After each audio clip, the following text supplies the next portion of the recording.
A one, a two, a you know what to do. This would be an empty world without the blues. I try to take that emptiness and fill it up with something.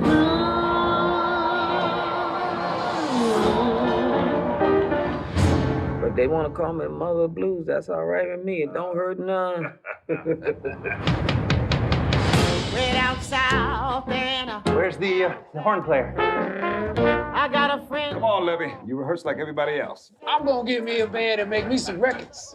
I knows how to play real music, not this jug band shit. You call that playing music? I know what I'm doing. Go on and fire me, I don't care. When I got there, they began to say. That's to get the people's attention. That's when you and Slow Drag come in with the rhythm part. Me and Cutler play on the break.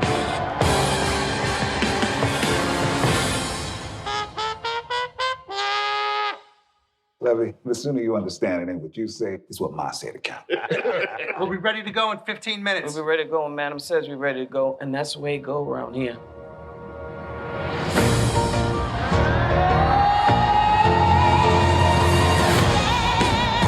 These records are gonna be hits. Please come home to me. Every colored man in the world got to do his part. I'm gonna tell the white man just what he can do. They don't care nothing about me. All they want is my voice. About them songs I give you. They're not the right songs. I don't take them off your hands for you. I got my time coming to me. You don't know nothing about what kind of blood I got, what kind of heart I got beat here. Come on. Come on!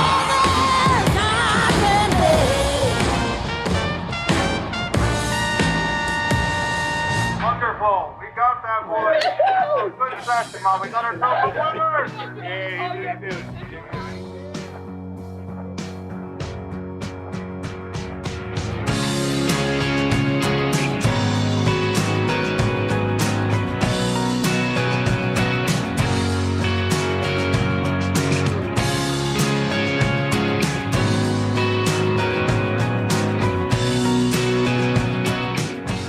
Hello. This is Killer Casting, and I'm Lisa Zambetti. I'm a casting director in Los Angeles, probably best known for my work on Criminal Minds and the upcoming FX show Reservation Dogs. And today we're not just going to be talking about killer casting, we're going to be talking about extraordinary casting of a film, and casting that's being rewarded with 2 Academy Award nominated performances. But in my opinion, I would give Academy Award nominations to everybody in this ensemble cast to recognize what I think is just astonishing work. And in fact, 2 of the actors in this ensemble I've actually cast in other projects, so I'm so proud to see them in this.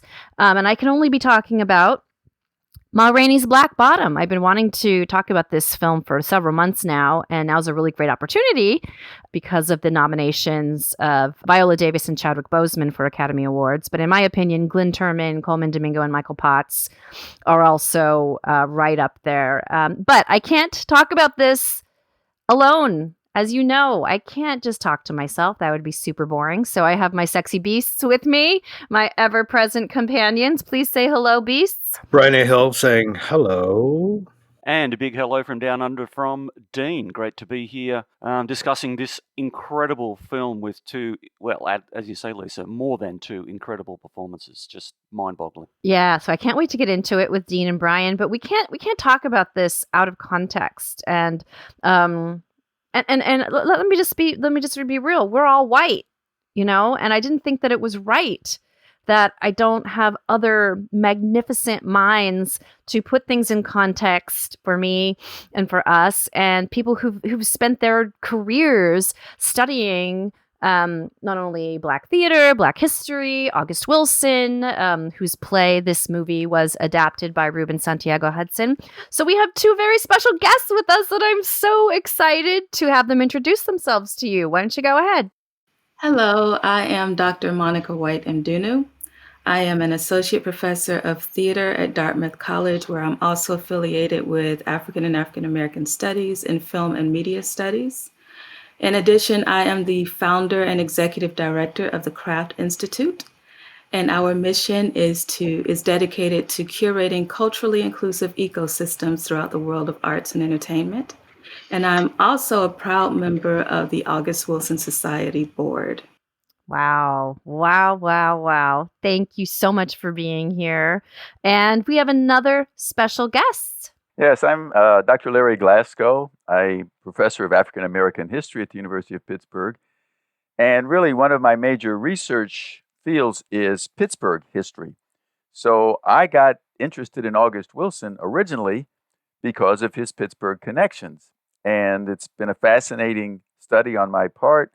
I really have been able to find out so much about him, his early life in Pittsburgh, and it's just a thrill to see his plays and try to place those in the context of who he was and how Pittsburgh helped shape him. Yeah, and I would love to talk to you about these adaptations from the plays onto the screen too. What y'all feel about that? I just want to get a quick hit. So I've seen 2 August Wilson plays on Broadway. I saw Viola Davis in 7 Guitars, and we did several August Wilson plays at a theater company, Denver Center Theater Company, where I work. But this is the first adaptation I've seen on screen, and my quick opinion, as you've already heard, is that I found it incredible. I found it an incredible homage to the stage plays in general, the way it was shot. And I found the performances absolutely astonishing. The physical work, the gestural work, the emotional work, so many things that I'm going to comment upon. So I thought it was astonishing. Bri, what did you think? Quick hit on the movie. No, the thing that I was first struck by, like the power of the 2 performances, Viola Davis and Chadwick Boseman. And even if I didn't know that he was so sick, it would have been a powerhouse performance. But given the fact that he was so far along in the cancer, and that he could deliver that kind of performance, especially the monologue talking about the men coming and like the power of that, the act of will that required, I can't even imagine. I can't. And Viola Davis, I mean, it's like, it looked like the entirety of the time that she's on screen, it's like the humidity is 110%. I said this before we got started, like Hollywood has done her a great disservice for so many years because she, especially in this performance, she has an equal amount of power to Denzel Washington, who I think is one of the most powerful actors that we've ever had in movies. And for her to finally kind of really be coming into her own the last 10 years or so, I think is more a credit to her talent than to the largesse of any Hollywood producer or studio, Yeah. That's my quick hit. Yeah. And I want to just remind me to get back to that, get back to what you mentioned about her past in Hollywood. I mean, her voice, God almighty. Fuck. I mean, we say the fuck word, by the way, you guys. Unfortunately, we are going to be very crude and express ourselves. Anyway, Dean, what was your hit? Yeah, by the way, folks, it's mostly Lisa that drops the F-bombs in this pod, but that's okay. So my take on it was that I came into the film really knowing only the trailer. So I had no knowledge. I hadn't, guilty confession, I hadn't seen Chad Boseman in a film prior to this. So I didn't see Black Panther and I had not seen his previous work. And I remember I watched it on Netflix and I hit pause at one point just to clock what the time was because, and again, this betrays my ignorance of the production, I'm thinking, wow, there's so many internals in this film. You could almost do this as a stage play. Ha ha. and then afterwards, doing the research, I found out about August Wilson and his body of work and what an incredible playwright he is. He's won 2, not 1 but 2 Pulitzers. So it's like there's a big gap in my knowledge. So yes, 2 powerhouse performances, and I thought it was interesting that they were Levy and Ma kind of dueling in the film, and although that they're not competitive as actors, nonetheless you've got these 2, as you said, these 2 incredibly radiant performances playing two very strong characters in the film, and they're playing off each other. Although, as people have said, although it's called Ma Rainey's Black Bottom, she really only clocks in at just over 20 minutes of screen time, and the rest of it is given over to the rest of the film. But yeah, just amazing, blew my mind. Mm-hmm. Monica, what was your reaction to the film? Well, I would have to say, because I watched it the very first day that it was released on Netflix, and having read the play multiple times and having seen productions of it, I wasn't really sure what to expect in terms of what the changes would be and that sort of thing. But ultimately, I was floored. I was profoundly moved by all of the performances, and also very impressed with the choices that Ruben Santiago Hudson and George C. Wolfe made in terms of what they chose to keep and what they chose to change. And so I think I think August Wilson would be proud of this work, because not only did they capture the essence of the story that he told, the actors were very much in tune with the rhythms of the musicality of the language, and still maintain the physicality. It's the primary difference between theater and film is often the energy in the room. Like, that's why I love live theater. That's what I miss, what I've missed over the past year. And somehow I still felt that energy coming off of the screen. And that in itself was not necessarily surprising, but very, very much appreciated.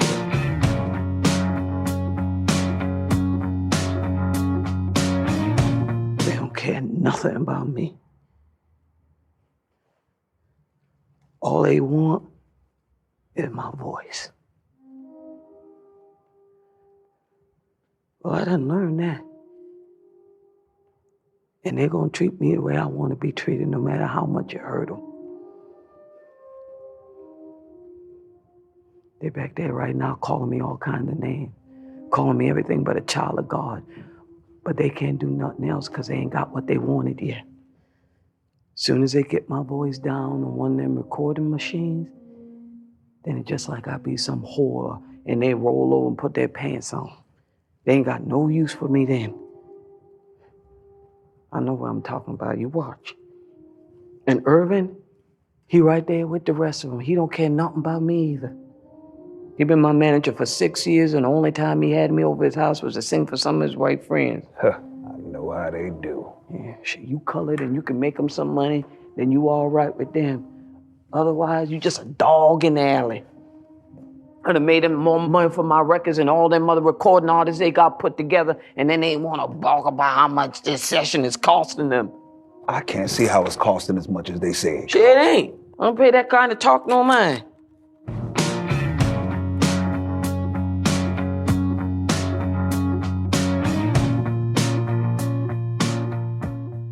Yeah, and I could say that really Chad Boseman's performance, given his health conditions, is something that August Wilson himself would have related to. You know, August, when he did his last play, Radio Golf, was dying of cancer at the time. He rejected treatment for pain and other things because that would have degraded his ability to write. And so he just endured the pain and put out his last play, a huge success. And so I thought Boseman's performance was kind of in the spirit of what Wilson would have related to. Wilson always considered himself a warrior. That was one of his main identity traits, and something I'm stressing in this biography of him I'm doing. And the warrior is someone who persists despite any obstacles, any setbacks. He just sucks it up and goes on, goes forward. And Boseman certainly did that, and Wilson personally did that as well. So that was one of the things that most struck me. I would say I loved the movie. I thought it was really excellent. It's the sort of thing that it makes you nervous when you're a student of Wilson, because His plays do not easily translate into film because it's the dialogue in the plays that is really the heart of it. He considered himself a poet. He was a poet before he was a playwright. And really his poetry then went into the dialogue of his plays. So it's the dialogue, it's the conversations that is really the heart of what Wilson does. And that is hard to get into film. Yeah. But I thought they did an excellent job of doing that. Well, I think a lot of times it's hard for it to get into film because maybe a lot of filmmakers aren't from theater.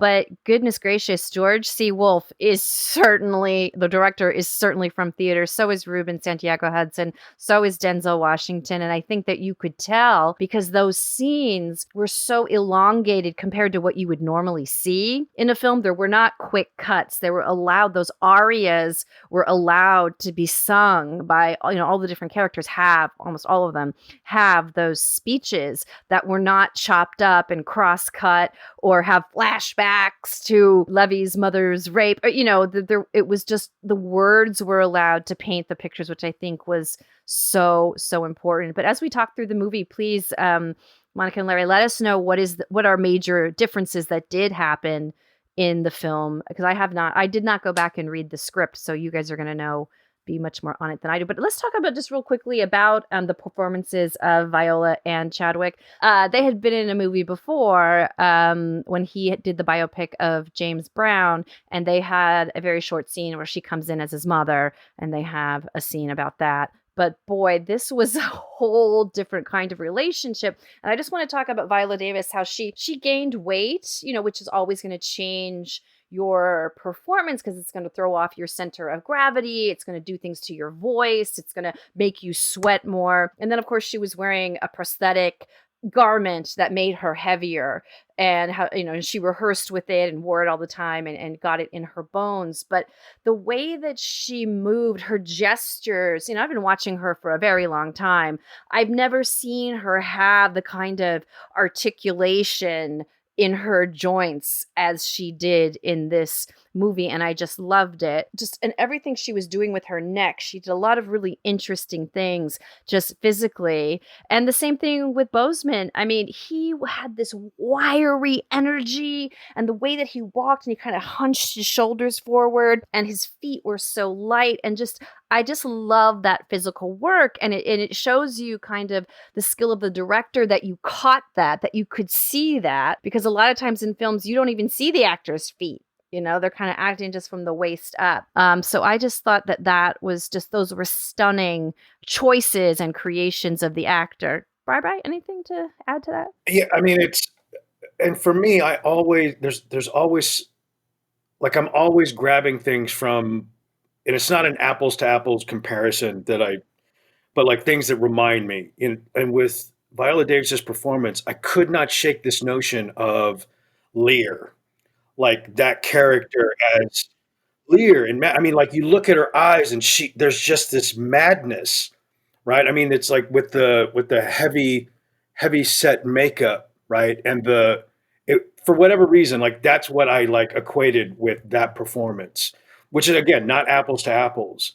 And then, I kind of went back and I looked at the original casting for Levy, and it's Charles S. Dutton, right? Who is physically so different, right? I mean, it reminded me of, like, and again, not apples to apples, but I remember watching the CBS version of Death of a Salesman that came out in the mid 80s with Dustin Hoffman as Willie.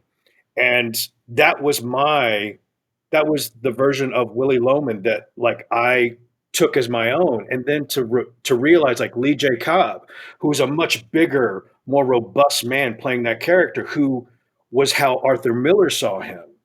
You know what I mean? Like, to me, it was the same kind of experience. Like Chadwick is going to be that character, like, in my mind, like the wiry kind of intensity, the electricity, right? I can't even imagine Charles S. Dutton as, like, robust as he is, like, playing that role when Chadwick is really so spry and so, like, lightning fast. I think of The Knife, right? And that's, to me, like, his physicality just encapsulates everything about that character in such a really profound way. And again, like in this movie, it does remind me of Death of a Salesman. It's like the CBS production, the TV production, where it's taking all the positive and great aspects of theater and putting it on film. They're not trying to like make this a movie in the world. They're like keeping it in a self-contained space like theater does. And I think that's what makes the thing sing like it. And I think we talked about that, Laura. That's what makes it sing for me.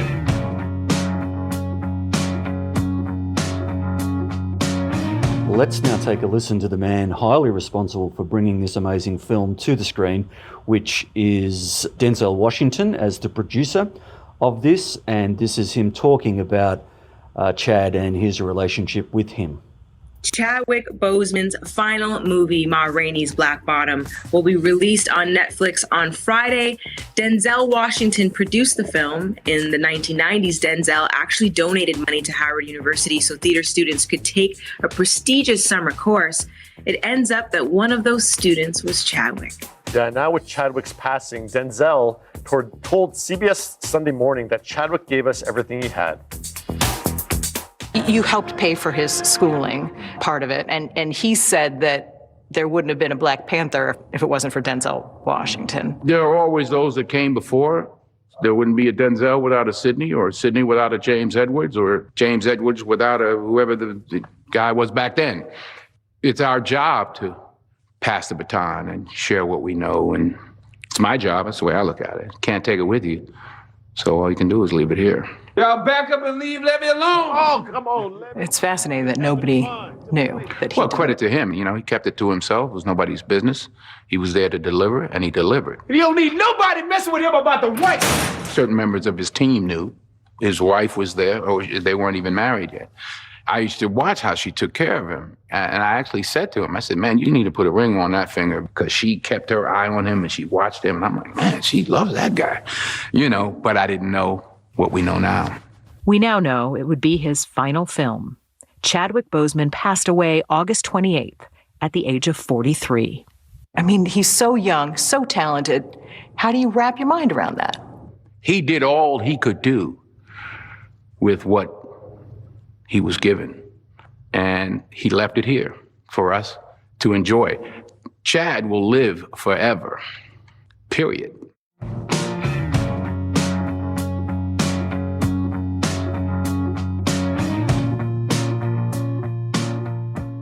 I found the difference between the film and the play quite striking, in that the play, the focus is really on the musicians, and Ma is sort of a side character in that.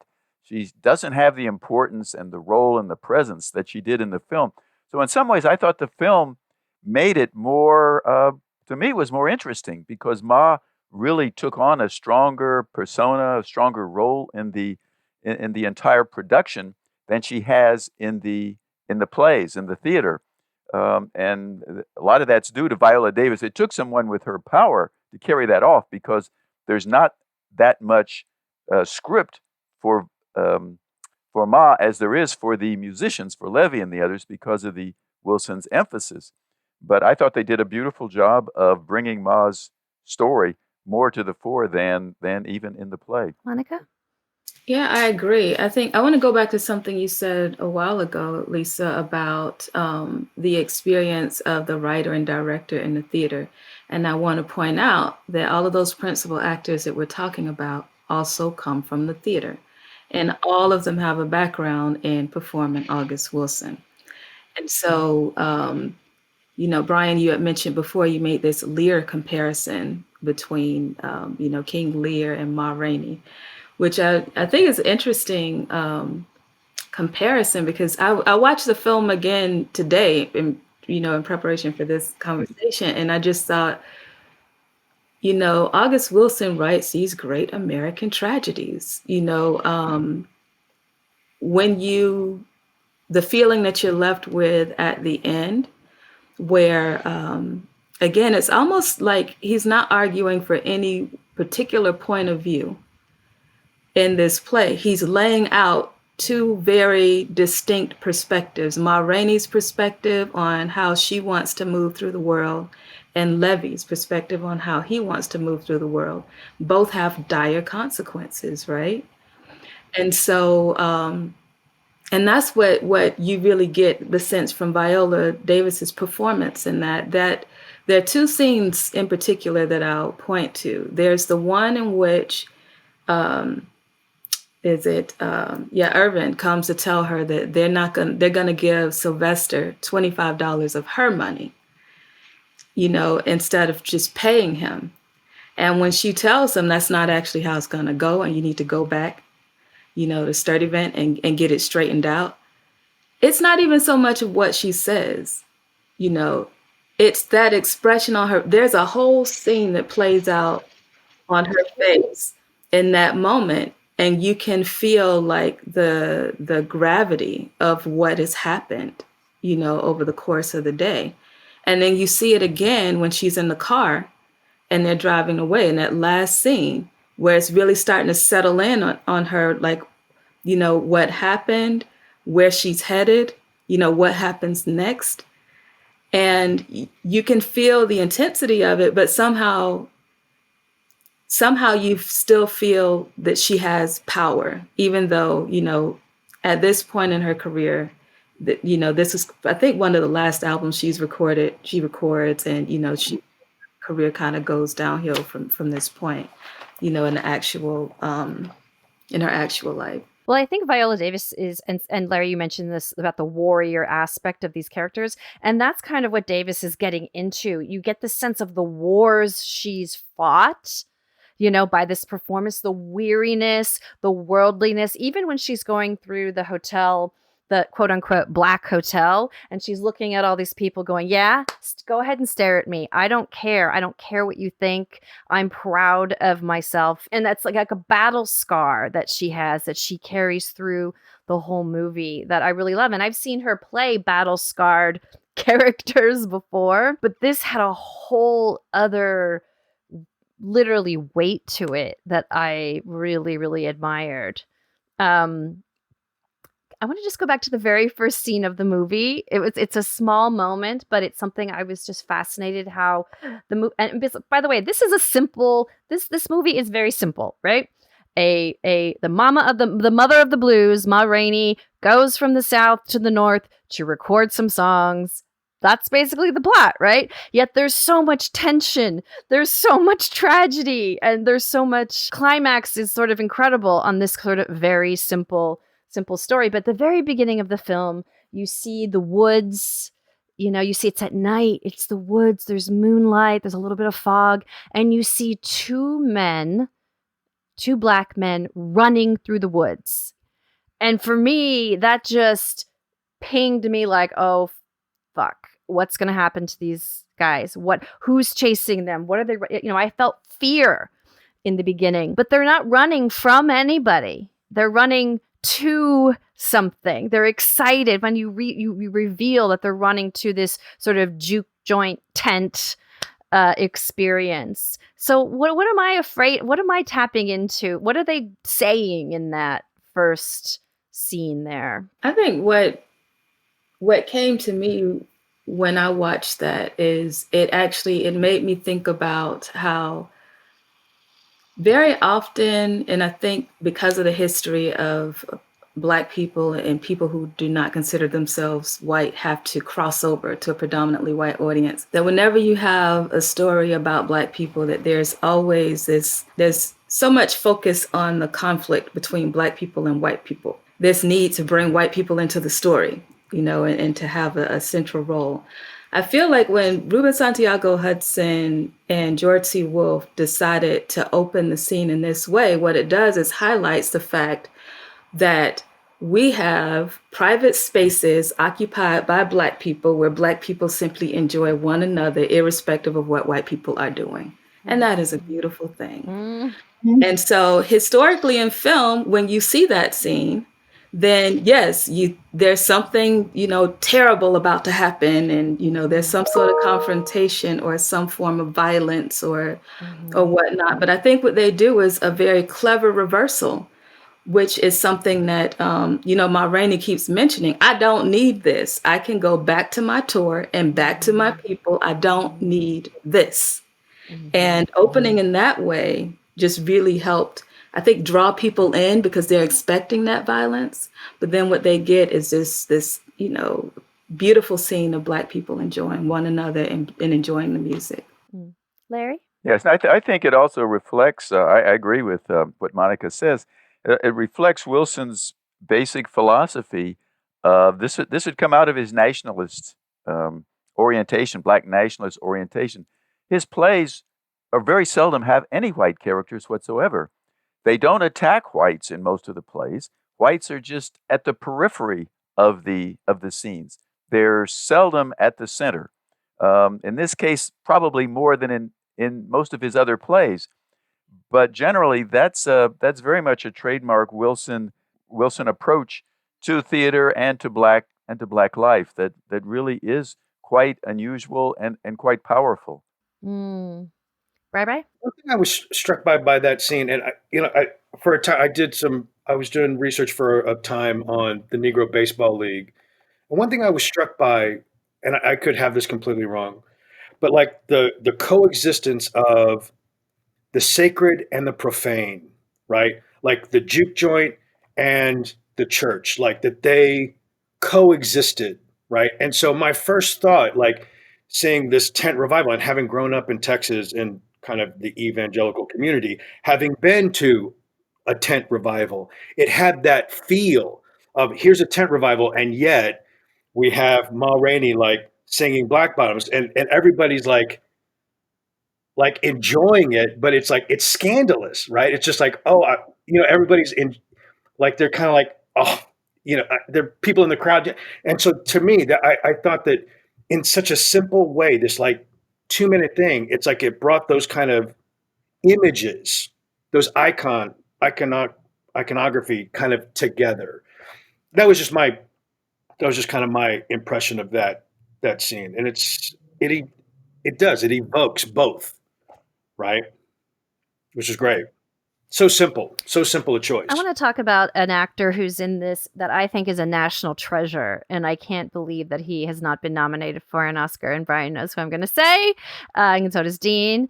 Glynn Turman, who I had the pleasure of casting in a heart-wrenching episode of Criminal Minds, but Glynn Turman, who plays Toledo, the piano player, who's, and I love Coleman Domingo too. I mean, oh my God, his grace and he's just trying to keep everybody calm. He's just trying to like get through the day, just trying to, get everybody paid, get everything done.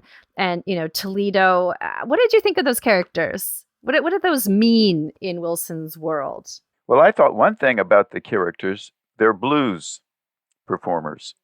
All of his musicians are out of the blues tradition. The irony is Pittsburgh was not a blues city. Pittsburgh was a jazz city, had very few blues performers. August learned about Ma Rainey. She came to Pittsburgh once in 1924 at a performance that a guy who owned Pope, who owned a bar restaurant that August used to frequent, told August about going to see her back in 1924 when she came to Pittsburgh. But she was one of the very few blues singers who came to town, and Pittsburgh did not have much of a blues tradition. It was a jazz thing. But Wilson was interested in the blues because the blues has words, and he was interested in words as a playwright, as a poet and a playwright, whereas jazz is often instrumental. So he had this strong orientation toward the blues, brings it in as ways of dramatizing the sorts of themes that he wants to put in the play itself. And so I thought it was very, very useful, very interesting that he focused on the blues in this regard. I wanted to mention one other thing about the absence of whites in most of his plays. Whites are a more important presence in Ma Rainey than in most of his other plays.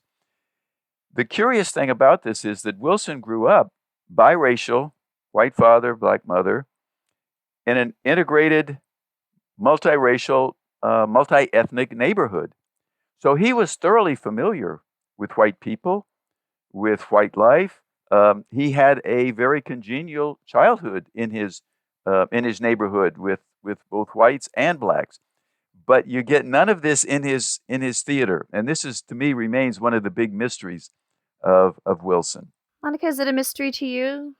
Or what are your feelings about that? I mean, not so much. In thinking about the ways in which he wrote, where he would go and sit in diners and and listen to people speak. And I think part of what he was trying to do was not so much just reflect his own experience, but to reflect the experience of those in the community. And so I think in many ways what he was doing is capturing some of those stories that he heard, bits and pieces of, different folks talking about what they had gone through or how they had experienced, the institutionalized racism, love, death, life, these various things. And I feel like he was more, I feel like that's what he was really tapping into, trying to tell the story of a people as opposed to the story of himself as a person. Mm-hmm. I think he does that more in How I Learned What I Learned, when he begins to tell his own story about his experiences. I have a quick question that's not about Ma Rainey specifically, but did Mr. Wilson make a conscious choice not to have his plays made into film? I know The Piano Lesson was dramatized in 1995, which was before his death, I believe. But that's the only one, I think. And so now we've got Fences, we've got Ma Rainey's. I mean, did he make a conscious choice while he was living that he was not going to have his plays adapted? No, he was very interested in having his plays made into film. That was one of his goals from the very beginning, because his friend Claude Purdy, that was Claude Purdy's dream to make these into movies. But they were going to do a movie of Fences, but Wilson insisted that they have a black director for it, and that was the stumbling point. Hollywood wasn't ready to go that far that fast. Whereas Hallmark, for Piano Lesson, Hallmark was willing to have have black director, and Wilson actively participated in making that film.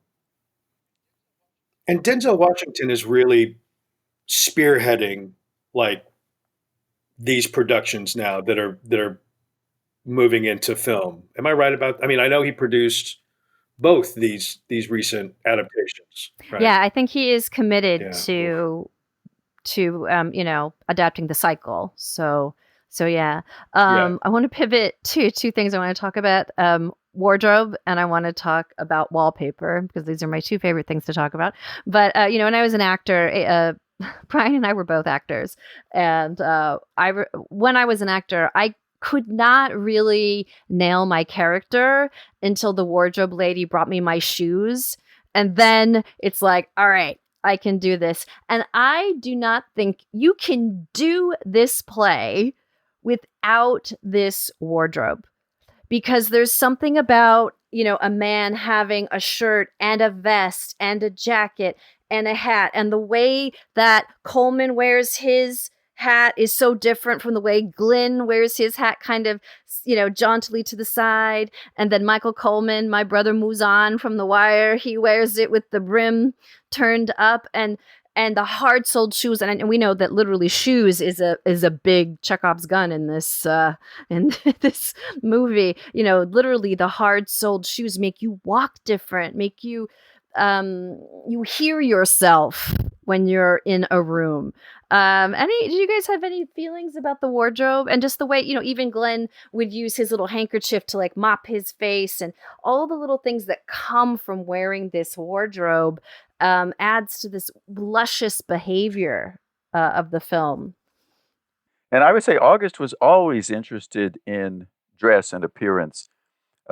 His childhood hero, really his role model and substitute father, let's say, was Charlie Burley, the legendary prize fighter. And Wilson, as a boy, said, he can remember Charlie would come up the street and he had his hat on just so. He had his jacket just so. He had his shoes. He was looking good.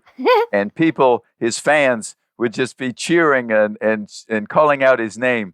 And August very much admired that that awareness of dress and how it creates a certain presence. He didn't wear hats quite like that, but he did wear hats. He often wore a British whatever you call those caps, those kind of golf cap types of things, in imitation of who was the Welsh poet? Dylan Thomas. Dylan Thomas. Oh, I pulled that one out of nowhere. Whoa. Dylan Thomas. Well, this is the second time. This is the second time that boxing has been mentioned. I'm so glad it has, because I was watching George Wolfe talk about the set, and and I can't believe it. That was a found set, that room, which blew my mind. I thoroughly thought that they built that set, the musicians' room where they were, rehearsing and having all those really heavy scenes, and of course, poor Toledo's death scene. But they actually made these posts. The only thing that they installed were these posts in that room to make it look like a boxing ring. And you really do and there's some camera work that I feel like was straight out of HBO Sports, like circling these fighters in the ring and watching them go at each other as everybody, of course, is bouncing off of Levy. But each one is a fighter who has their time in the ring, as they each have their monologues and their stories. So it's funny. It feels like Wilson is writing towards that energy. Wow, that is terrific. I hadn't noticed that. But Wilson was very much interested in prize fighting. Mm-hmm. He was a fighter. He had in his study, he had facilities there to practice, to a punching bag that he would use. He kept up with the fighting world ever since the time of Charlie Burley. He was totally sold on the importance of fighting as a metaphor for life as well, for somebody who takes a punch, doesn't go down, comes back, stays tough, and he infused that in his characters. Yeah, I want to make a point about the wardrobe, and before coming back to this, but I just wanted to acknowledge Constanza Romero, August Wilson's widow, who manages the August Wilson estate.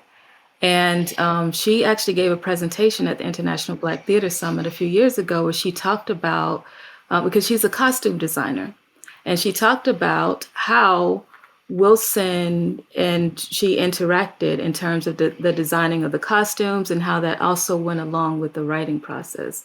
So the connections that you're noticing between like what they're wearing and the characters, as an actor, I'm very similar to you, Lisa. I need my shoes first and foremost.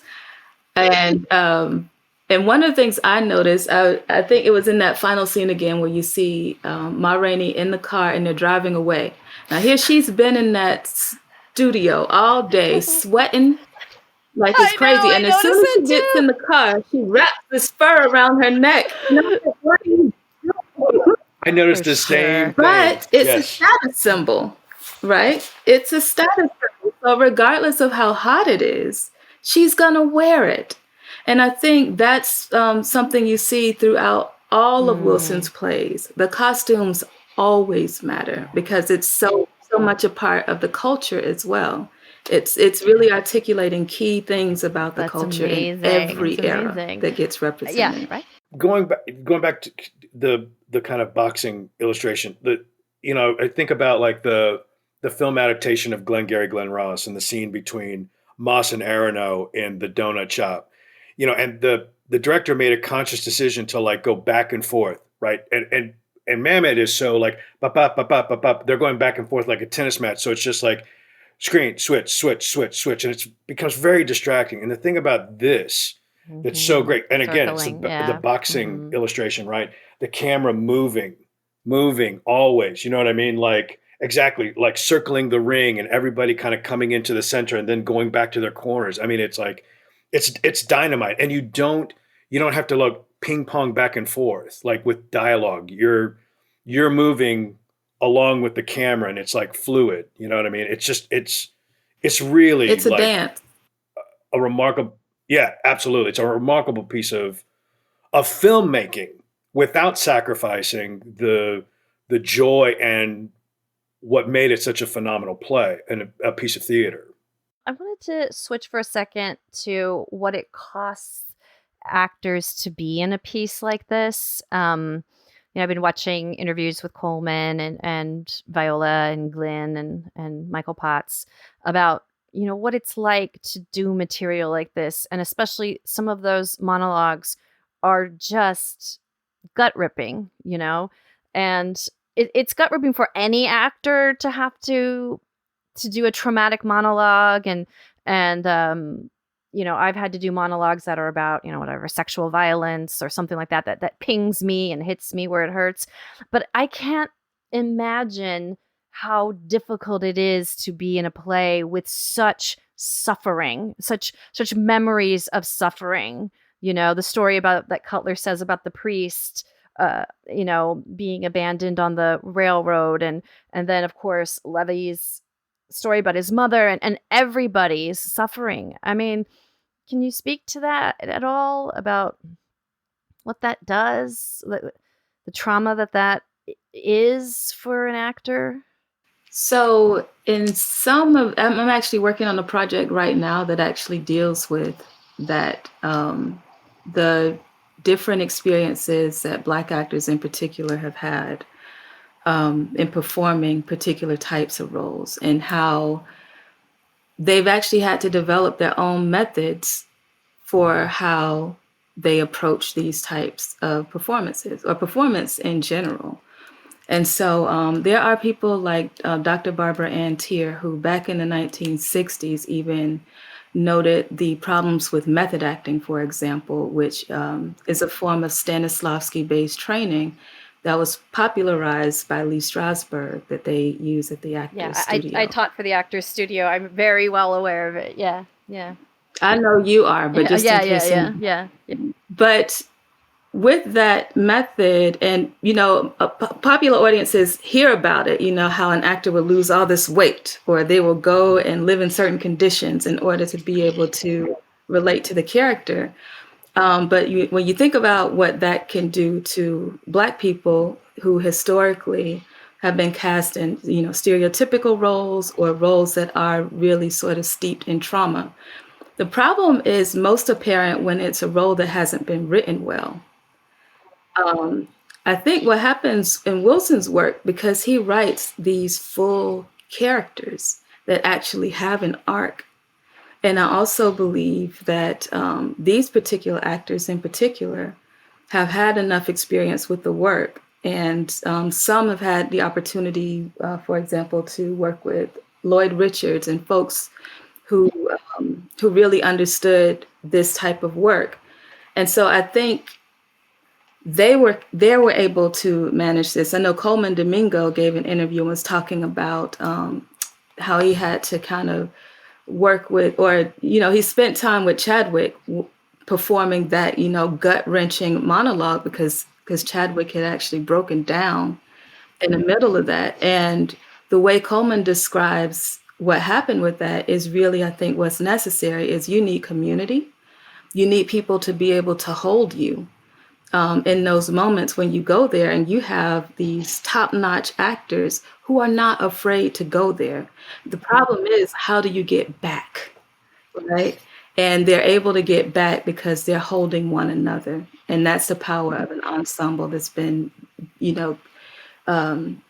put together in this way. And then also the power of a director like George C. Wolfe and a writer like Ruben Santiago Hudson, who, understands what the content of the material is and what's necessary to take care of the actors in performing that material.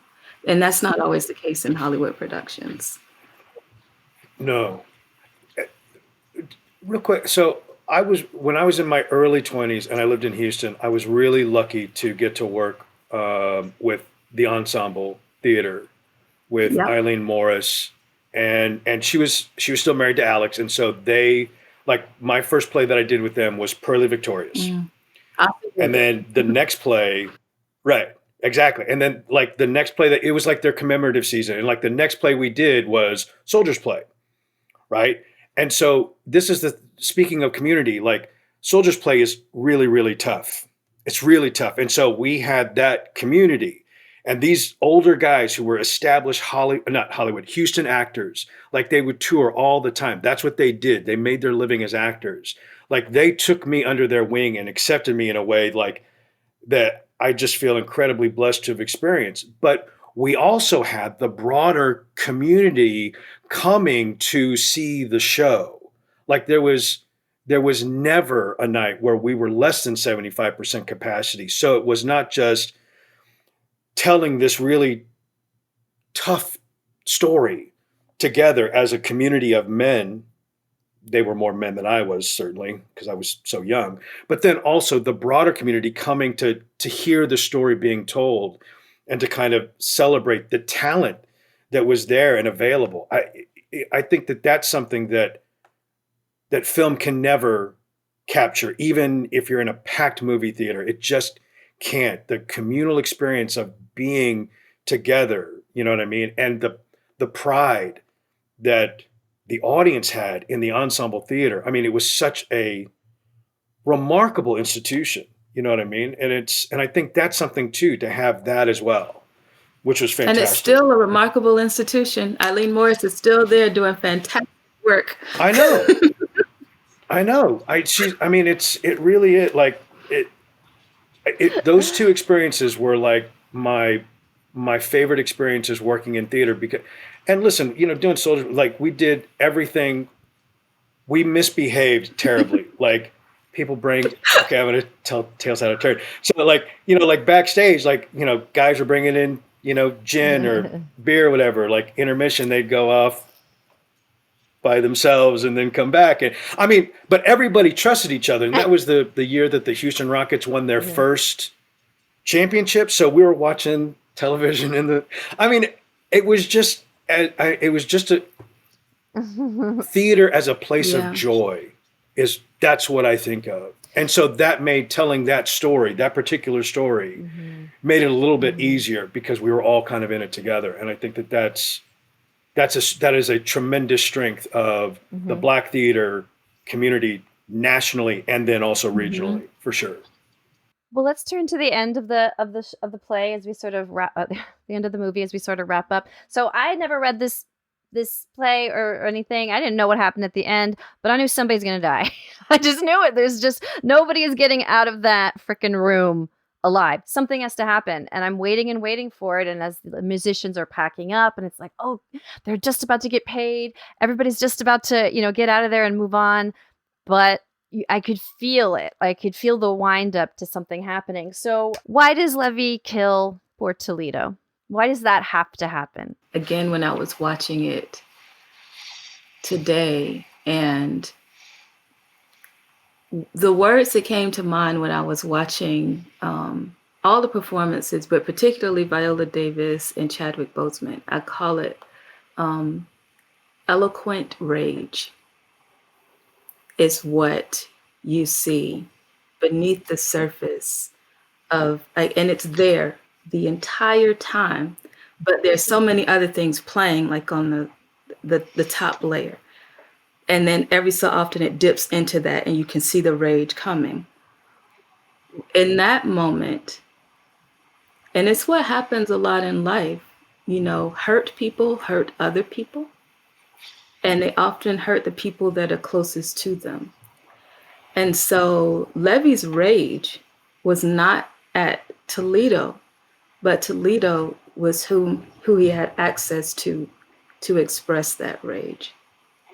And it happens, it's a very human reaction, like we see it happen frequently just in life. And I think the way it's expressed here, and the way Chadwick played that moment, the way Glenn Turman played that moment, the way all of them did, it was insane.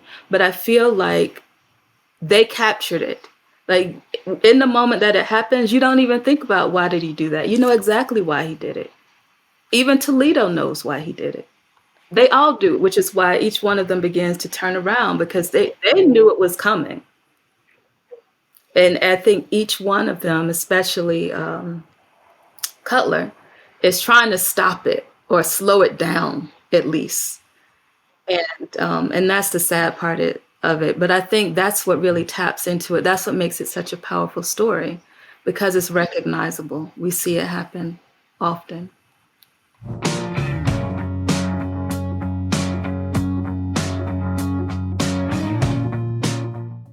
Let's take a short listen to this interview with Viola Davis talking about Chad Boseman's performance on 60 Minutes.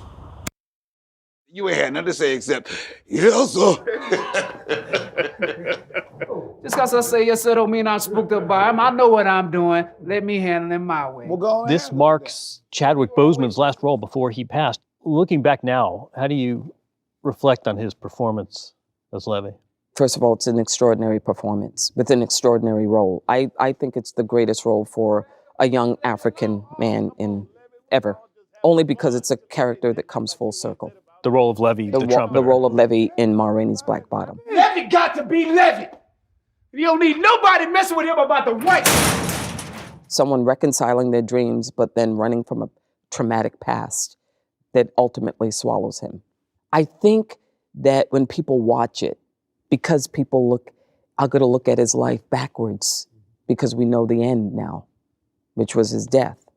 I think that they probably will see metaphors in it that didn't exist when we were watching it.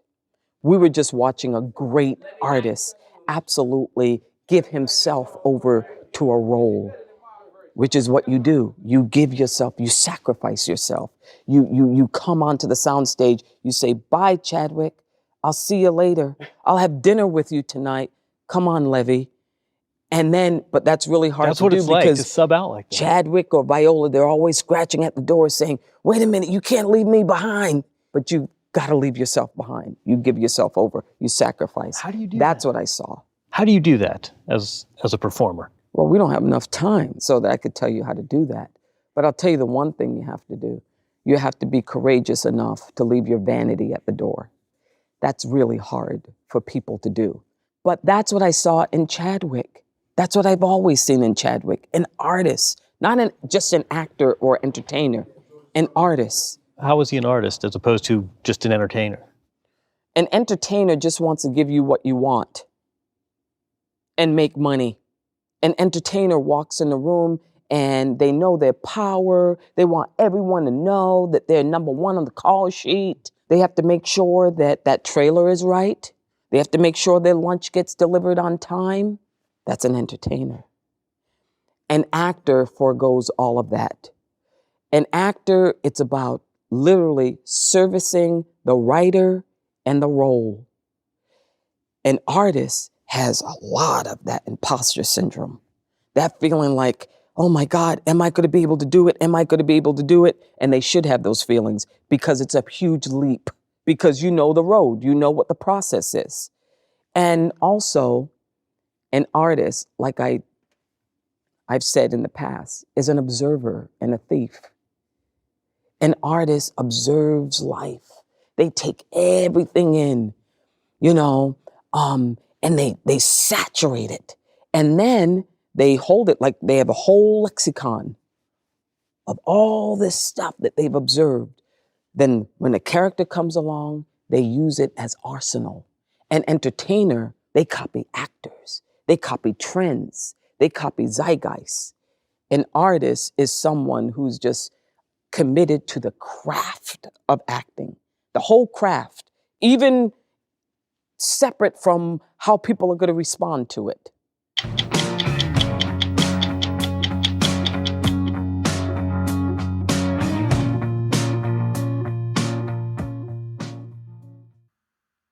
And I think Glenn choosing to die with his eyes open, let me tell you, that's a really hard thing to do on a technical level.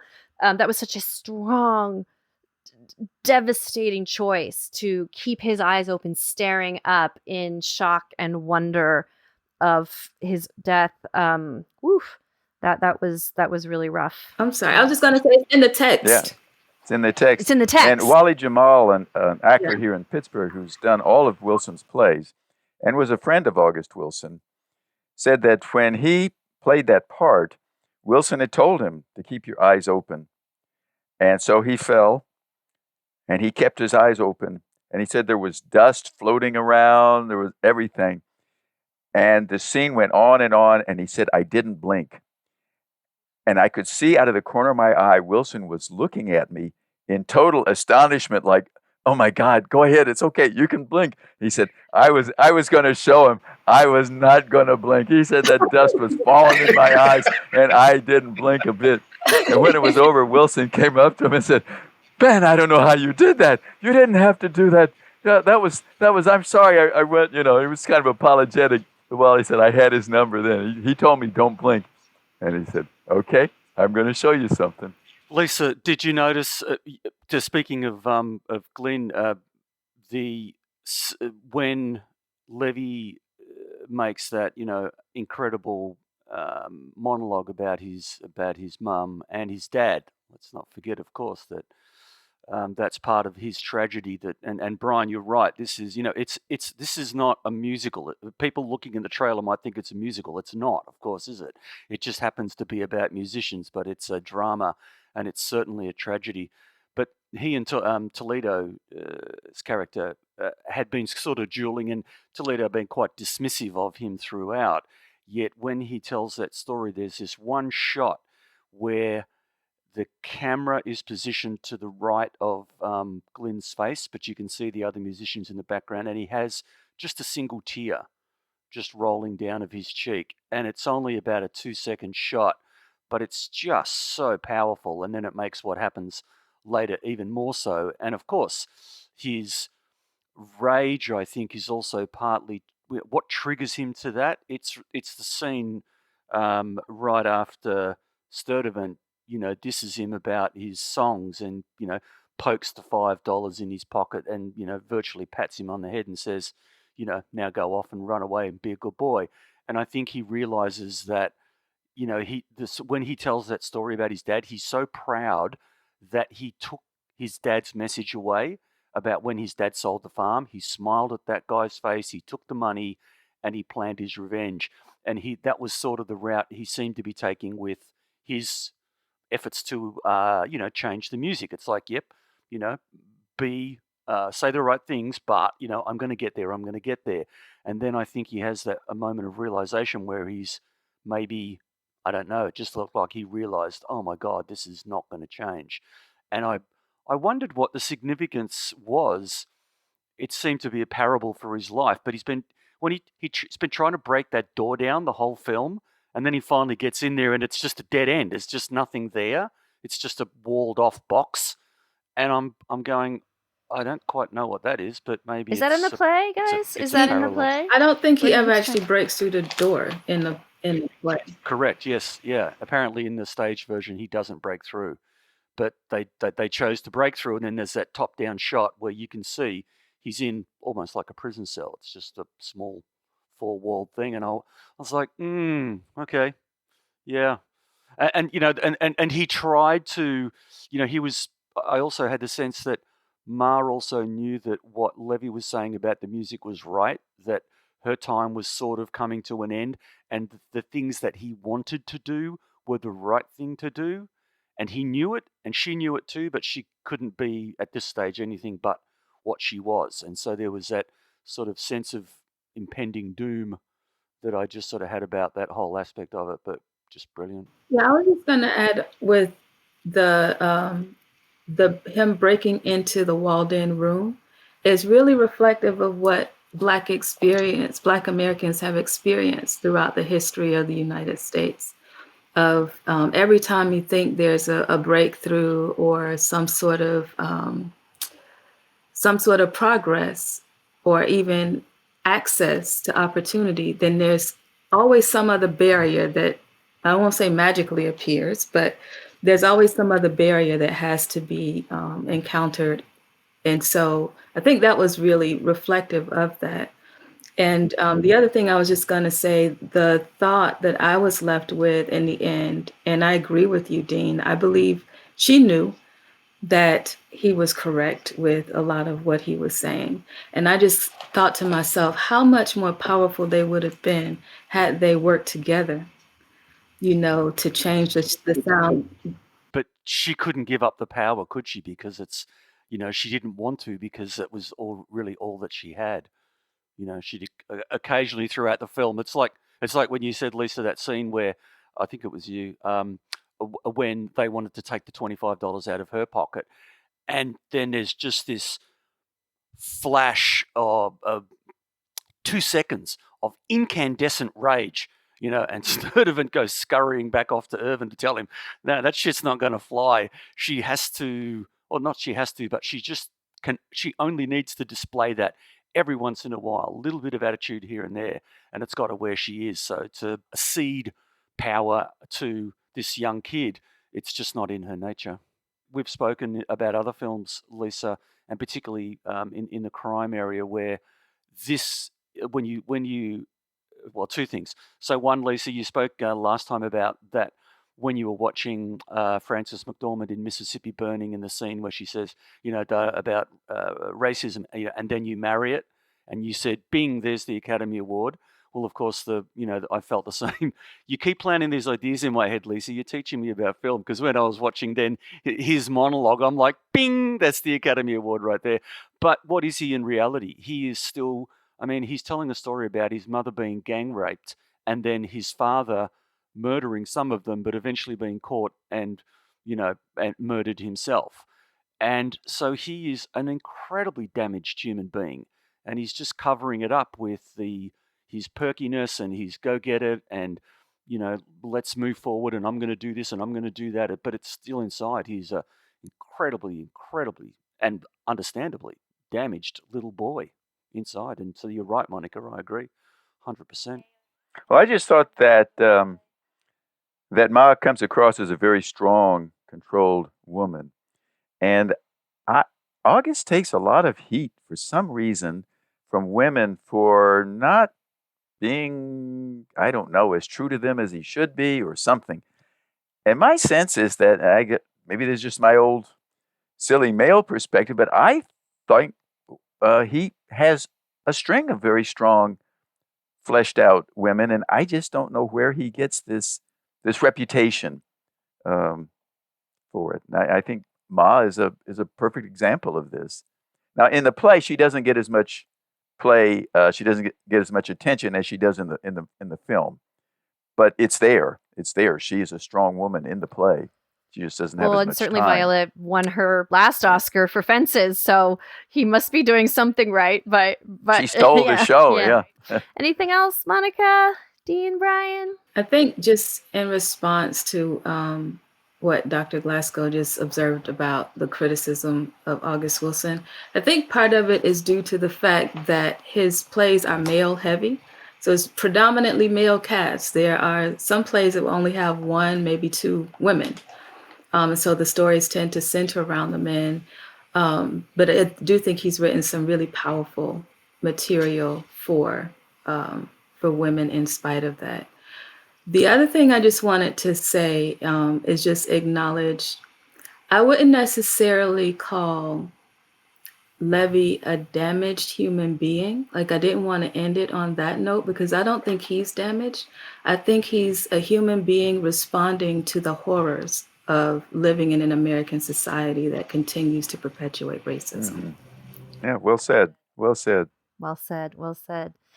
I want to give a shout out to A.V. Kaufman, the casting director who put together this ensemble. Although I'm sure that Denzel knew who he wanted to play Ma Rainey. No surprise there. But what an amazing film. What a uniquely American film. And thank you all for joining us today to celebrate Mr. Wilson, to celebrate this amazing cast. And I don't even care who wins or who loses at the Oscars. Dean and Brian know that I don't give a you-know-what about the Oscars. But it's so nice to be able to celebrate these performances and have you guys come on Killer Casting. So thank you so much. Yes, thank you so much. Thank you. Thank you. Yes. Do you guys have any books that you want? Do you have anything you want to promote while you're here? Any books, any articles, any appearances, any performances? You can say it now, or we can put it in our show notes, or, give it a shout out. Well, Chris Rawson and I have a book called August Wilson, Pittsburgh Places in His Life and Plays. That really is it's a short book, but we put a lot of thought into it, a lot of energy into it, and it has a lot of good material on both Pittsburgh and on Wilson himself, because Pittsburgh's the setting for most of his plays, and people are always wondering, well, what's in the play that's like Pittsburgh? How does Pittsburgh relate to what's in the plays? And that was a real attempt to do that. So I just mentioned that. It's not a new book, but it people have found it very useful. Very cool. Okay, we will put that out on our website. Anything, Dr. Monica? So I have a book called Shaping the Future of African American Film, Color-Coded Economics and the Story Behind the Numbers. It talks a bit about August Wilson as well as Black experience in the film industry, theater industry, and publishing. I also have a forthcoming book co-authored with Dr. Nicole Hodges-Pursley called Breaking It Down, Audition Techniques for Actors of the Global Majority. All right. That's amazing. Okay. Congratulations. Well, it was so great, professors, to have you here. My sexy beasts, Dean and Brian. So good to see you guys. Everybody stay safe. And this is Killer Casting signing off.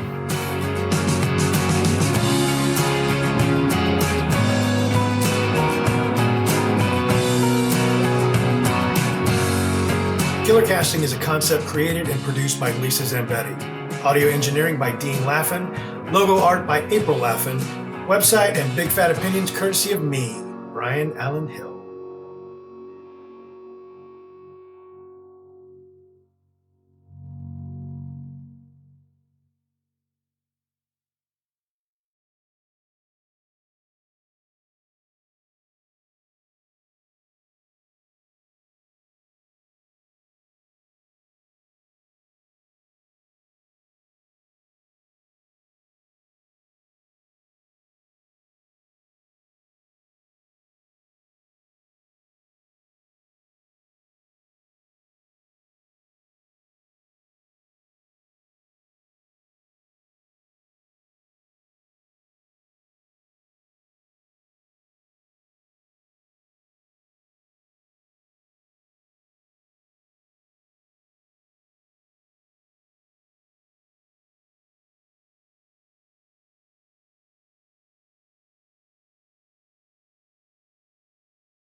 Thanks very much, guys.